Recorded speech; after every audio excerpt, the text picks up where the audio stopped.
नमस्कार। चौपाल कार्यक्रम में आप सभी किसान भाई बहनों का हार्दिक स्वागत है। किसान भाइयों, जैसा कि आप जानते हैं कि हमारे प्रदेश में खरीफ फसलों की कटाई चल रही है। जो शीघ्र पकने वाली जो किस्में हैं उनकी कटाई शुरू हो गई है और बाद में जो फसलें आने वाली हैं, देर से आने वाली, उनकी कटाई प्रारंभ भी हो रही है। किसान भाइयों, जैसा कि आप जानते हैं कि हमारे किसान हमेशा तत्पर रहते हैं, फसल खरीफ की हो या रबी फसल की, पहले तैयारी कर लेते हैं। जैसे रबी फसलों की तैयारी हो रही है, ऐसे समय हमारे किसान भाई ये ज़रूर जानेंगे क्या तैयारी हमें पहले करना चाहिए, खाद बीज कहाँ से लेना चाहिए, खेत की तैयारी कैसे करें, अगर बीज हम बोने जाएं तो क्या उसका बीज उपचार करें। जिन किसान भाइयों के पास उद्यान की फसलें हैं, अब आप देख रहे होंगे कभी कभी हल्की सी सर्दी प्रारंभ हो गई है, ऐसे में किसानों को क्या करना चाहिए, ये तमाम बातें हैं जिनकी चर्चा आज हम चौपाल में करेंगे।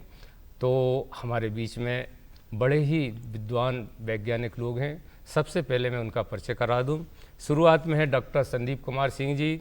आप वरिष्ठ वैज्ञानिक भी हैं और कृषि विज्ञान केंद्र बुरहानपुर में प्रमुख भी हैं। उनका कार्यक्रम में स्वागत है। इसके बाद डॉक्टर बबली जी, आप ग्वालियर से पधारी हैं, कृषि महाविद्यालय ग्वालियर में पदस्थ हैं। वो भी हमें पादप रोग विशेषज्ञ जो हैं उस संबंध में जानकारी देंगे, सामयिक जानकारी उनसे लेंगे। उनके पास डॉक्टर पंकज जी हैं।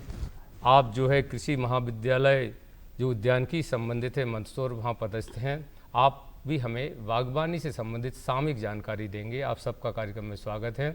हमारे बीच में बहुत सारे नौजवान युवा, हमारी बहनें, किसान प्रदेश के विभिन्न अंचलों से आए, उनका परिचय ले लेते हैं। सबसे पहले अपना परिचय दीजिए। मैं अंकित व्यास हूँ। मैं सिलवानी तहसील रायसेन ज़िले में हमारा खेती है वो कर रहा हूँ। मैं इसके पहले कुछ अमेरिकन कंपनी थी उसमें जॉब करता था, लेकिन इस साल से अब फुल फ्लेजेडली अब ऑर्गेनिक और रेसिड्यू फ्री फार्मिंग कर रहा हूँ। जी, आपका कार्यक्रम में स्वागत है जी। नमस्कार, मेरा नाम वर्षा शुक्ला है। मैं ग्राम बरदा बमौरी, तहसील सिलवानी और जिला रायसेन से हूँ। मैं मत्स्य पालन के साथ कुछ सब्जी वर्गीय फसलों में भी काम कर रही हूँ। जी, आपका भी स्वागत है। नमस्कार, मेरा नाम द्रौपदी मेहरा है। मैं ग्राम पिपरिया रांकई से हूँ, करेली ब्लॉक, जिला नरसिंहपुर से हूँ। गन्ने की फसल के साथ साथ सब्जी वगैरह का भी। जी, आपका भी स्वागत है।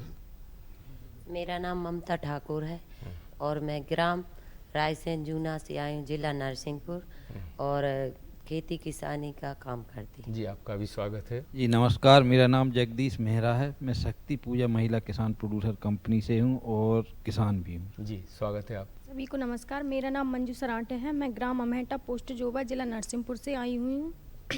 हमारे यहाँ अभी गन्ने के साथ साथ रबी सीजन की परंपरागत खेती पर कार्य कर रहे हैं। जी, स्वागत है आपका। मेरा नाम जितेंद्र वर्मा है। ग्राम ढबोटी, जिला सीहोर, पोस्ट बमुलिया के पास गांव है ढबोटी, वहाँ रहते हैं। जी, स्वागत है। खेती किसानी करते हैं, उसके साथ दूध डेयरी भी करते हैं, उसके बाद सोलर पंप का भी काम करते हैं। जी, तो किसान भाइयों, अभी आप देख रहे हैं कि हमारे बीच में बड़े ही अच्छे किसान हैं, सफल किसान हैं, नौजवान किसान हैं, हमारी बहनें हैं जो अपने अपने क्षेत्र में बढ़िया खेती कर रही हैं। खेती ही नहीं कर रही बल्कि किसानों के लिए प्रेरणा स्रोत हैं। तो सबसे पहले हमारे बीच में जो वैज्ञानिक हैं उनसे राय जान लेते हैं। तो डॉक्टर सिंह साहब, आप सबसे पहले हमें बताएं, जैसा कि आप जानते हैं कि कुछ दिनों के बाद रबी फसलों की बुवाई होने वाली है, तो ऐसे में हमारे किसान भाइयों को कहाँ से कैसे तैयारी करना, क्या कार्य करना चाहिए? किसान भाइयों, अभी हमारी खरीफ की फसल अंत के कगार पे है। बहुत से किसान जो है कटाई कर चुके हैं, उसमें दलहनी भी फसलें हैं, तिलहनी भी फसलें हैं, अनाज वाली फसलें भी हैं। तो मेरा आपसे अनुरोध है कि यदि आप कार्यक्रम बना रहे हैं रबी की बुआई की तैयारी की, तो जिस खेत में आपने दलहनी फसल लगा रखा है, मैं आपसे निवेदन करूंगा कि उसमें दलहनी दोबारा न बोएं। यदि तिलहनी फसल आपने लगा रखा है तो उस खेत में तिलहनी फसल न बोएं। यदि आपने अनाज वाली फसलों में आपने मक्का लगा रखा है तो पुनः उस खेत में मक्का न लगाएं। तो मैं बात करूंगा यहाँ पे करना आपको क्या है कि कटाई हो चुकी है या कटाई करनी है। तो जैसे ही आप खेत से फसल को निकाल लिए तो आपको प्रयास ये करना है कि जो भी फसल अवशेष हो उसको आप खेत से बाहर कर दें, या कहीं आसपास पेड़ हो या कोई गड्ढा खोद के आप उसमें दबा दें। यदि आप ऐसा नहीं करते हैं तो जो होस्ट कीट है, बहुत सी बीमारियों के कारक हमारी फसल परिपक्वता के समय हमारे खेत में मौजूद रहते हैं। जैसे हम बात करें, यदि आपने पहले मक्का लगा रखा है तो मक्का के ऊपर जो है दीमक है वो लगातार जो है उसको नुकसान पहुंचा रहा था। यदि आप मक्का के डंठल को आप अपने खेत में छोड़ेंगे या सोयाबीन की फसल को आपने अनाज तो अपने घर आपने ले गया मार्केट में बेच दिया, लेकिन जो उसका भूसा बचा हुआ यदि खेत के किसी कोने में ऐसे ही छोड़ दिया और आपने जुताई कर दिया और अगली फसल लगा दिया, तो फसल लगा देंगे तो फिर दीमक जो है उसके ऊपर वो खाएगा और जब वो जैसे ही समाप्त होगा आपकी जो भी मुख्य फसल होगी, चाहे आपने मक्का लगा रखा हो चाहे आपने गेहूं लगा रखा हो, उसको वो जो है आर्थिक रूप से नुकसान पहुंचाएगा। तो आपको विशेष रूप से खेत की साफ सफाई के ऊपर विशेष रूप से आपको ध्यान देना चाहिए। दूसरी मैं बात आपसे ये कहूँगा कि आपको ये भी ध्यान रखना है कि जो फसल लगा रहे हैं, चाहे वो तिलहनी फसल हो, चाहे वो दलहनी फसल हो, चाहे वो अनाज वाली फसलों हो, उसमें बहुत से ऐसे कार्य हैं जो बुआई के बाद आप नहीं कर सकते। जैसे उदाहरण के तौर पे मैं आपको बताऊं, मृदा उपचार करना है। यदि विल्ट की समस्या है, चना आप किसान भाई लगा रहे हैं और आप देखें कि पुष्पावस्था से पहले आपकी चना की एक एक फसल करके जो है वो कट गई और आपको कुछ भी नहीं मिला, तो उसकी रोकथाम के लिए आप उस समय, हमारे पास कोई ऐसा उपाय नहीं है जिसको अपनाएं तो आप अपनी फसल को बचा सकें। तो आपको क्या करना है कि 1 किलोग्राम ट्राइकोडर्मा पैकेट आता है, या कृषि रक्षा या जो भी एजेंसियां हैं, कृषि विज्ञान केंद्र पे, कृषि अनुसंधान केंद्रों पे इसका पैकेट आसानी से मिल जाता है, उसको आप ले आएँ। या लिक्विड में भी आता है और ठोस में भी आता है, उस पर पूरा विवरण दिया गया है कि कैसे आप मिट्टी को उपचारित करेंगे। उसको आप पढ़ लें, पढ़ने के बाद जो है आप जुताई, अंतिम जुताई के समय यदि आप खेत में डाल देंगे तो जो विल्ट की समस्या है उससे आपकी फसल जो है बच जाएगी और आपको ज़्यादा मुनाफा होगा। चना बोना है, उसको FIR हमको कैसे करना है, तो जिस दिन हमको फसल बोना है उस दिन फफूंदी नाशक बाजार से ले लें 2.5 ग्राम पर केजी सीड के हिसाब से, और उसको गुड़ और कल्चर जो भी होता है उसको चाहे लिक्विड हो चाहे ठोस हो, उस तरह से बताई गई विधि के अनुसार जो है उसको उपचारित कर लें। थोड़ा सा उसको फैला दें, हवा लग जाए, धूप में यह क्रिया नहीं करनी है, धूप की मदद नहीं लेनी है, खुले आसमान के नीचे नहीं करना। उसके बाद कीटनाशक का जो 2.5 ml कीटनाशक है, कोई कीटनाशक 1 ml होता है, तो आप उसको ले लें, उसके ऊपर फिर दोबारा पुनः लेप चढ़ा दें। तो क्या डॉक्टर साहब ये बीज उपचार करें? जी, इसके बाद डॉक्टर बबली जी आप बताइए कि बुवाई की पहले डॉक्टर साहब ने बताया उपचार करें, तो आप पादप रोग विशेषज्ञ हैं, ये क्या होता है इस संबंध में बताएं पहले तो। सर मैं बहुत अच्छा क्वेश्चन है सर आपका, और मैं इस बारे में बताना चाहूँगी कि जैसे हम सर ने भी जैसे बहुत सारी बातें आपको बताई हैं कि जो अभी रबी का जो सीज़न है वो स्टार्ट होने वाला है, उसमें बहुत सारी दलहनी फसलें हैं, तिलहनी फसलें हैं, और आप सब्जी वर्गीय बहुत सारे किसान भाई हैं जो कि सब्जी लगाते हैं खेत में। तो वो क्या होता है कि जब फसल स्टार्टिंग से हमको शुरुआती अवस्था में ही हमको ध्यान रखना है कि अच्छी जगह से जो सर्टिफाइड एजेंसी होती है, प्रमाणित जो बीज संस्थाएं होती है, वहाँ से बीज खरीदें। ज़्यादा कोशिश यही करें कि वो बहुत ज़्यादा घर का जो बीज है उसको ज़्यादा पुराना ना हो। और दूसरी बात ये है कि अगर हमारा जो बीज को अगर आप उपचारित कर रहे हो तो हमको साथों साथ मृदा के ऊपर भी ध्यान देना है। जैसे सर ने बताया है कि जो फसल अवशेष होते हैं तो उसमें बहुत सारे कीट की बहुत सारी अवस्था होती है, जो कि अगर वहाँ पे जो मेन होस्ट है वो नहीं है, मतलब हमारी फसल नहीं है, तो वो अवशेष के ऊपर अपना जीवन यापन करते हैं, वो चाहे कीट हो चाहे बीमारी हो। तो उस अवस्था में हमको ये चीज़ भी ध्यान रखना है, जैसे सर ने बताया कि फसल की सफाई बहुत ज़रूरी है, तो ये बहुत ज़्यादा ज़रूरी। जैसे हमारे घर की सफाई अगर रहेगी, अच्छा हम पानी पिएंगे तो हम स्वस्थ रहेंगे, तो ऐसे ही फसल का है।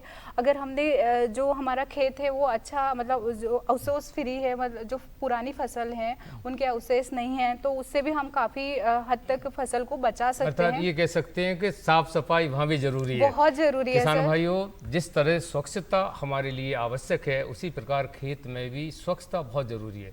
बबली जी ये बता रही हैं कि रबी फसलों की बुवाई की पहले खेत की साफ़ सफाई कर लें। जैसे अब सुबह प्रातःकाल हमारी माता बहनें उठती हैं और घर की साफ़ सफाई करती हैं, तभी दूसरा काम करती हैं, उसी प्रकार अपने खेत की सफाई करें, फिर बोने के पहले बीज उपचार अवश्य करें। इससे क्या होगा, इससे जो रोग है ना, अंकुरण अवस्था में रोग नहीं लगते। पंकज जी, जो किसान भाई बागबानी का काम करते हैं और सर्दी का मौसम तो आने वाला है, मौसम तो बदलाव होता रहता है, क्या कार्य करना चाहिए हमारे किसानों को? नमस्कार किसान भाइयों, जैसे सब्जी का अभी रबी सीजन आ गया है या आने वाला है, अगर आपको सब्जी उगाना है तो रबी सीजन की जो सब्जियां हैं मेनली है मटर है आपका, इसके बाद कॉलीफ्लावर है, केबेज है, और इसके बाद आपका बीटरूट है। ये सब्जियां अधिकतर ठंड में लगाई जाती है और उसके ठंड में लगाने मतलब उसके लिए वो वातावरण अनुकूल है इसके लिए, इसलिए वो सब्जियां अधिकतर ठंड में लगाते हैं। और मैं चाहता हूँ या फिर किसान लोगों से ये बात बोलना चाहता हूँ कि अगर आपको वेजिटेबल में प्रॉफिट अच्छा चाहिए, इनकम अच्छी चाहिए, तो आपको हमेशा जो ड्यूरेशन रहता है उसका 15 दिन आगे या 15 दिन लेट कर सकते हो, ताकि क्या है किसानों को जो इनकम मिलनी चाहिए, किसानों का जो इनकम जनरेट होना चाहिए वो अच्छा हो। क्योंकि अर्ली लगा दोगे, ठीक है, अर्ली लगाना मतलब आगे 15 दिन पहले लगा दोगे तो उससे क्या होगा कि सभी किसान लोग क्या करते हैं, सभी जो रबी की सीजन या जो भी सब्जियां लगाते हैं वो एक साथ लगाते हैं, ठीक है। तो उसको क्या होता है, जब मार्केट में जाता है जो सब्जियां एक साथ मार्केट में जाती है उसको उसका प्राइस नहीं मिल पाता है। तो इसीलिए मैं चाहता हूँ किसान लोग कुछ ऐसी टेक्निक्स या अभी नवे डेज क्या हो गया है, पॉली हाउस आ गए हैं, नेट हाउस आ गए हैं, ग्रीन हाउस आ गए हैं, तो उनमें आप 15 दिन पहले ही आपकी नर्सरी तैयार कर लें, ठीक है। 15 दिन पहले आपकी मिर्ची की तैयार कर लें, शिमला मिर्ची की तैयार, टमाटर की तैयार कर लें, तो क्या होगा कि आपका जो प्रोडक्शन आना है या फिर जो फ्रूटिंग आना है वो 15 या 20 दिन पहले दूसरे किसान की तुलना में आपके पास आ जाएगा, ठीक है। तो जिसके क्या कारण होगा कि आपका जो प्राइस मिलना चाहिए, आपको जो प्रॉफिट मिलना चाहिए वो ज़्यादा मिलेगा। क्योंकि क्या अधिकतर किसान लोग क्या करते हैं, वो करते हैं जो सब लोग बो रहे हैं अधिकतर वही टमाटर, वही मिर्ची, वही बोना है। तो आपको कुछ एक्स्ट्रा भी करना है, प्लस आपकी वेराइटी भी ऐसी सिलेक्ट करना जो कि अर्ली आ जाए, ठीक है। ऐसी वेराइटी को सिलेक्ट करो कि जो अर्ली आ जाए और अच्छी यील्ड मिले या उत्पादन उसका अच्छा मिले, तो ताकि किसानों को क्या उससे प्रॉफिट हो, उसको इनकम अच्छी से जनरेट हो, ताकि ये पॉइंट इम्पोर्टेंट है किसानों को खेती करने के लिए। और जो ठंड की सब्जियां रहती है अधिकतर उनकी जो नर्सरी अच्छे से तैयार करनी चाहिए, नर्सरी इंपॉर्टेंट पार्ट होता है और सीड इंपॉर्टेंट पार्ट होता है, ठीक है। सीड मतलब जो बीज रहता है वो बहुत ज़्यादा इंपॉर्टेंट पार्ट हो जाता है, क्योंकि सीड बीज को बोला जाता है रीढ़ की हड्डी बोला जाता है, ठीक है। क्योंकि आपका बीज ही खराब होगा तो क्या होगा, आपकी सीड सही, आपका सीड जर्मिनेशन नहीं होगा और आपका अधिकतर जो प्लांट है वो अधिकतर वहीं मर जाएगा। इसलिए सीड अच्छा उपचारित होना चाहिए, अच्छी एजेंसी से खरीदना चाहिए। जैसे फार्मर के लिए अधिकतर सर्टिफाइड सीड का उपयोग करते हैं, न्यूक्लियर सीड रहता है, ब्रीडर सीड रहता है, डिफरेंट टाइप के सीड रहते हैं, लेकिन फार्मर को दिया जाता है वो अधिकतर सर्टिफाइड सीड दिया जाता है। अधिकतर ऐसी एजेंसी से खरीदो जहाँ पे सीड उसका वैल्यू हो, या फिर उसका अधिकतर सर्टिफाइड का सीड का उपयोग करना। और ये सीड आपको अवेलेबल हो जाते हैं, कहाँ पे अवेलेबल हो जाते हैं, अधिकतर जो रिसर्च होता है जहाँ पे बहुत ज़्यादा KVKS में भी रिसर्च होता है आपका, या जो रिसर्च ऑर्गेनाइजेशन होते हैं वहाँ पे होता है, या बहुत सारी कंपनियाँ होती है वो रिसर्च करती है उसके बारे में। मतलब ऐसा कह सकते हैं डॉक्टर साहब, बीज देख परख के खरीदो। बिल्कुल किसान भाइयों, सबसे पहले आप ध्यान रखना, जैसे बीज आप बोएंगे वैसे तो काटेंगे। सभी हमारे बुजुर्ग गांव में कहते हैं, तो खेत की साफ सफाई करें। सर्दियों का मौसम आए इसके पहले ये आप ध्यान रखें कि आप जो साग सब्जी लगा रहे हैं, तो डॉक्टर साहब बता रहे हैं कि सब्जी का जो मौसम है वो सर्दियों के लिए बहुत अच्छा है, अच्छी पैदावार आती। और हमारे गाँव में तो लोग कहते हैं कि स्वास्थ्य के लिए अच्छा रहता है सर्दियों का मौसम। अब हमारे बीच में नौजवान कुछ हमारी बहनें हैं, किसान हैं, कितना बढ़िया काम करती, उनकी सफलता की कहानी जानते हैं। अंकित जी आप बताएं। जी नमस्कार, मैं अंकित व्यास हूँ। हमारा फार्म भोपाल से 140 किलोमीटर दूर सिलवानी तहसील रायसेन डिस्ट्रिक्ट में है। कोविड के बाद बहुत सारी चीज़ें चेंज हुई सर, और उनमें चेंज हुआ हमारे खान पान का तरीका। कोविड ने हमें रियलाइज़ करवाया कि हम जो खा रहे थे वो सफिशिएंट नहीं है। एक छोटे से शुक्राणु जीवाणु ने हमारी लाइफ चेंज कर दी थी, और यहीं से फिर सर एक टास्क मैंने लिया कि हम हमारी लाइफ को चेंज करने के लिए क्या कर सकते हैं। मेरे इन लॉज के ज़मीन है जो बहुत पहले से किसानी कर रहे थे। उसी दौरान कोविड के बाद एक इंजरी हुआ मुझे, मेरे घुटने में काफ़ी दर्द होता था, लिगामेंट इंजरी हुआ था, जिसकी सर्जरी मैंने कराई थी।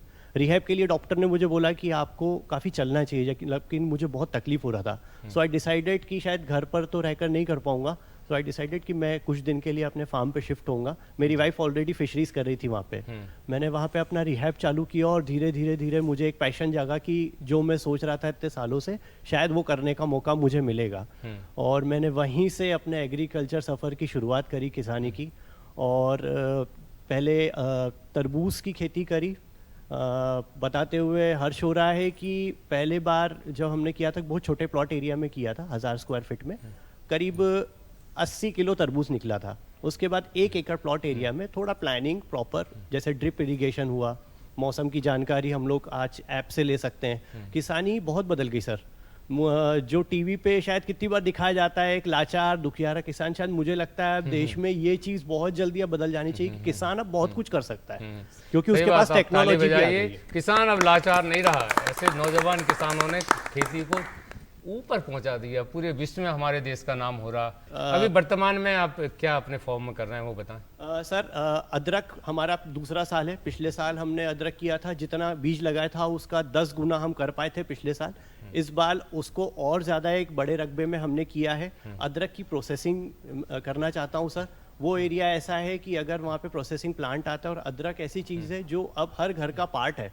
और अगर आप अदरक के पेस्ट देखें तो आप नौजवानों से लेके बैचलर से लेके आम गृहिणी सब उसका यूज़ कर रहे हैं। लोग क्या है कि नौजवान किसानों से, किसान ज़्यादा प्रेरणा लेता है। क्या आपको कहीं से पुरस्कार या पुरस्कृत किया गया है? जी, मैं इनको आप बताइए जी, आप बताएं। सर मेरा नाम वर्षा है और मैं और मेरे हस्बैंड हम दोनों ही फार्मिंग करते हैं साथ में।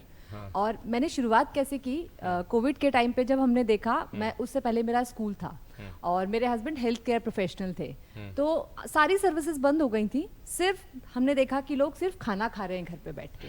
तो जब हम खाना खा रहे हैं तो मुझे वहाँ से मोटिवेशन मिला कि हम क्यों ना कुछ ऐसा करें जिससे हम लोगों को अच्छी चीज़ उगा के दे और हेल्दी चीज़ दें, क्योंकि अल्टीमेटली लोगों की हेल्थ ज़्यादा इम्पॉर्टेंट है। वहाँ से हमने शुरुआत करी और मेरे पास मेरे पिताजी की पैतृक ज़मीन थी। तब हमने सोचा कि क्यों ना हम छोटे से रकबे से किसानी शुरू करें। तब हमने मत्स्य पालन के साथ शुरुआत करी। हमने इंटीग्रेटेड फार्मिंग शुरू किया। मत्स्य पालन के साथ हमने कुछ सब्जी वर्गीय फसलों पर काम किया, क्योंकि मत्स्य पालन का पानी नाइट्रोजन रिच होता है और वो मिट्टी के लिए बहुत अच्छा होता है, जिससे मिट्टी में हम उत्पादक क्षमता बढ़ा सकते हैं मिट्टी की। तो हमने वो शुरू किया और ऐसा करने वाले हम हमारे तहसील में पहले किसान थे। तो उससे मुझे अवार्ड मिला गया और जिला स्तर पे मुझको उत्कृष्ट किसान का सम्मान मिला गया। 25,000 रुपये सरकार की तरफ से दिए गए हम लोगों को, ताकि हम हमारा जो काम है उसको और बेहतर तरीके से कर सके और हर किसान को और हर घर तक वो चीज़ पहुंचा सके कि हम अच्छा उगाएं और अच्छा खाएं। तो किसान भाइयों, खास तौर से मैं जो खेती किसानी जो बहनें करती हैं उनके लिए बताना चाहता हूँ, ये आपके लिए प्रेरणा की स्रोत हैं। पढ़े लिखे नौजवान किसान कदम से कदम मिलाकर, पहले सुनते थे कि भैया खेती बाड़ी का आधे से अधिक काम हमारी बहनें गाँव में करती हैं। ऐसा नहीं है, पढ़े लिखे हमारे जो भाई बहन हैं वो भी बढ़िया खेती कर रहे हैं। आप बहन जी बताएं, आप अपने बारे में बताएं।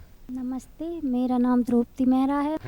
मैं 2021 में समूह से जुड़ी। समूह से जुड़ने के ठीक 1.5 महीने बाद मैंने CRP का काम किया। FNHW की ट्रेनिंग ली 7 दिन की। फिर गांव-गांव जाकर महिलाओं को मैंने उस चीज़ की ट्रेनिंग दी। फिर उसके बाद मैंने बैंक ऑफ ग्रामीण बैंक में बैंक सखी की पोस्ट पे भी काम किया। उसके बाद मैं CLF की अध्यक्ष बनी और फिर आज मैं बैंक महिला किसान प्रोड्यूसर कंपनी की बोर्ड ऑफ डायरेक्टर भी हूँ और बैंक ऑफ बड़ौदा का मैं ग्राहक सेवा केंद्र भी चला रही हूँ। जी जी। और उसके साथ साथ मैं किसानी भी करती हूँ। थोड़ी बहुत ज़मीन है घर में, तो पापा जी लोग मेरे मिस्टर किसानी करते हैं। तो उससे हमारे घर की मतलब बहुत आय बढ़ गई है पहले से, क्योंकि ये हमने कृषि विभाग से ट्रेनिंग ली। पहले तो मतलब हम लोग बाहर से ही दवाइयाँ खरीदते थे। अब जैविक खेती के बारे में बताया कि हम लोग घर पे किस तरह से खाद बना सकते हैं, किस तरह से हम कीटनाशक बना सकते हैं, कैसे हम अपना कम लागत में अच्छी उपज कर सकते मतलब ला सकते।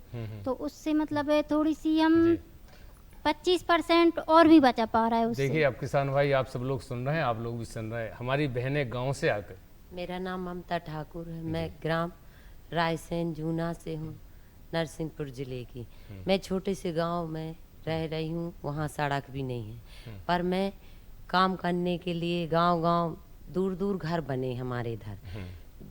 तो हम लोग दूर-दूर घर में जाकर महिलाओं को समूह से जोड़ने के बाद में, पहले तो हमारी इतनी आर्थिक स्थिति इतनी ख़राब थी, क्योंकि हम दोनों आदमी थे और हमारे पति की और ससुर ने दूसरी जगह भेजा दिया था हम लोगों को।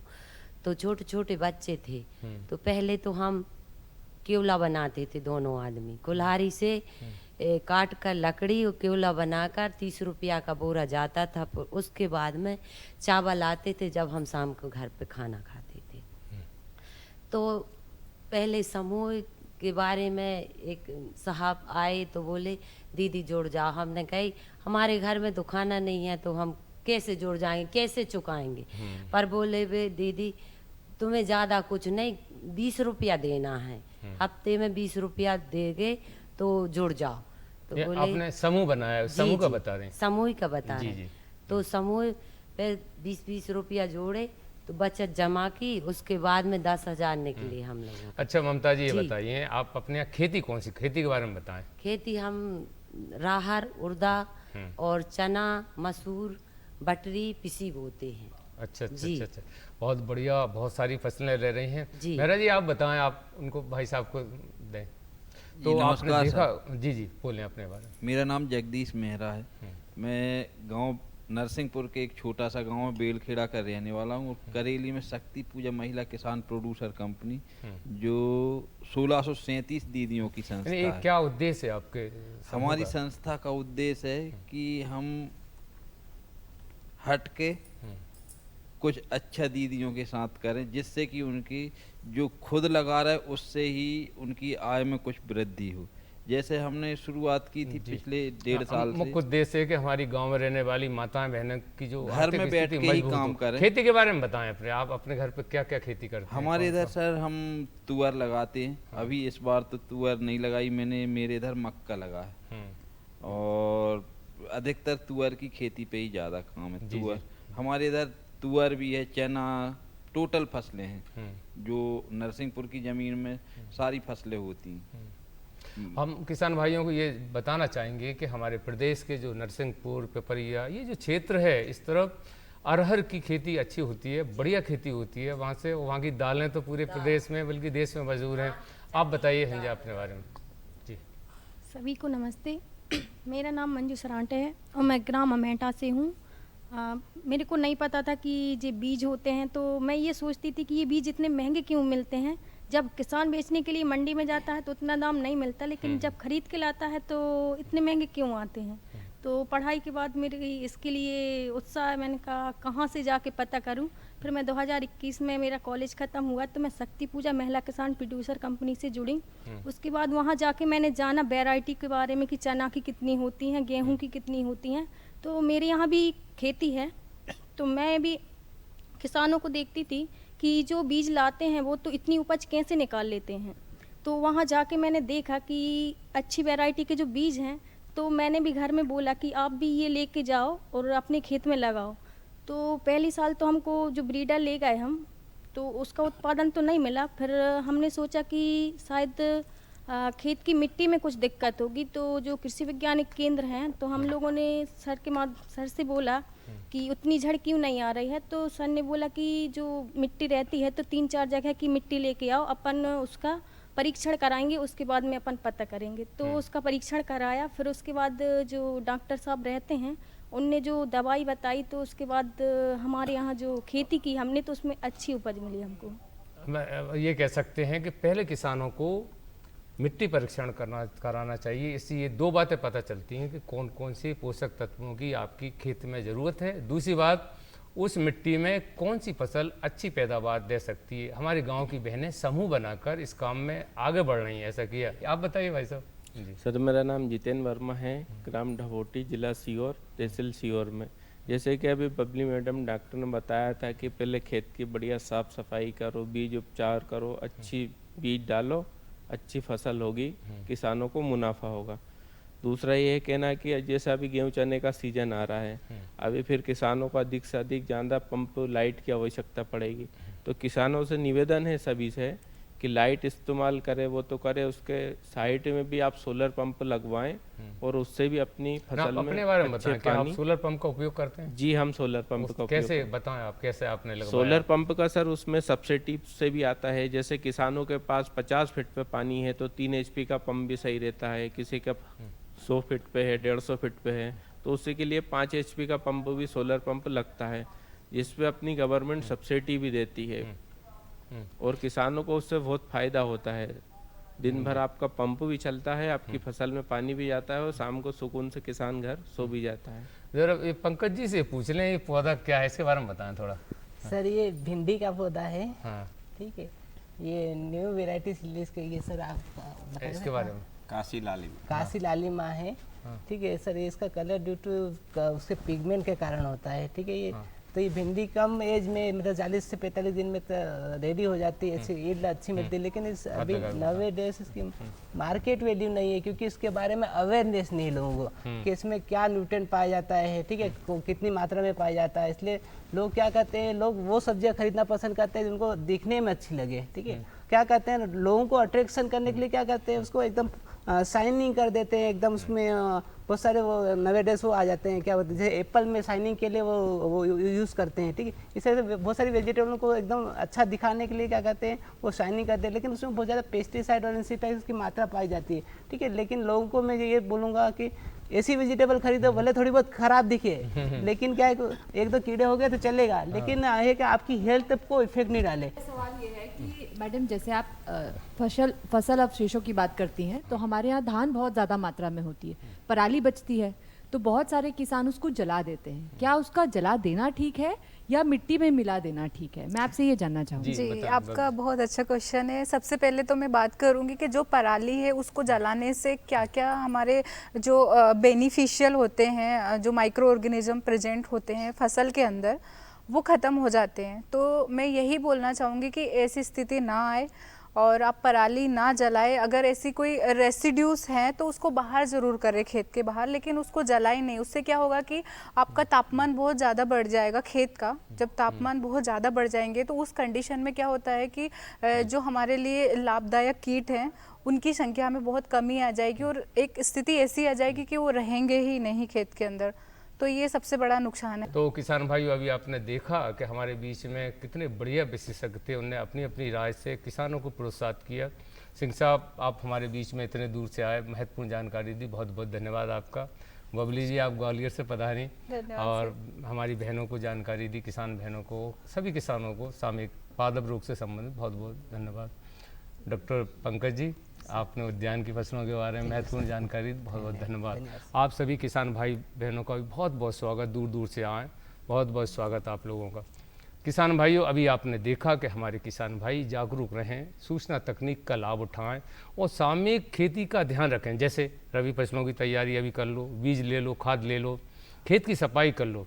जैसे सोयाबीन, धान इत्यादि हैं तो इसको सफाई करके वो तो निश्चित तौर से फसल उत्पादन कई गुना बढ़ेगी। अगली चौपाल में फिर ऐसे ही नए विशेषज्ञ, नए किसानों के साथ आपसे मिलेंगे। तब तक के लिए नमस्कार।